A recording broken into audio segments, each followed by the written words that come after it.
आज हम एपिसोड 335 की गहराई में जा रहे हैं, तो शुरू करते हैं तलाश से।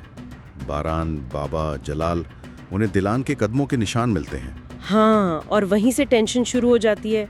वक्त कम है, रात हो रही है, मौसम का भी डर है, मतलब इन्हें जल्दी पहुंचना है दिलान तक। बिल्कुल, और वहाँ आपस में भी थोड़ी कश्मकश है।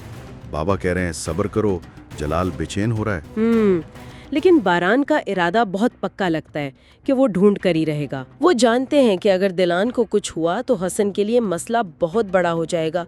ये उनके लिए अपनी बका की जंग है।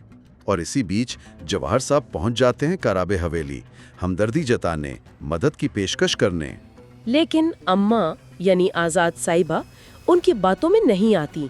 और इसी वक्त हारून घर पर खबर पहुंचाता है कि सरकारी तलाश रुक गई है। तो एपिसोड एक बहुत ही सस्पेंस वाली जगह पर खत्म होता है।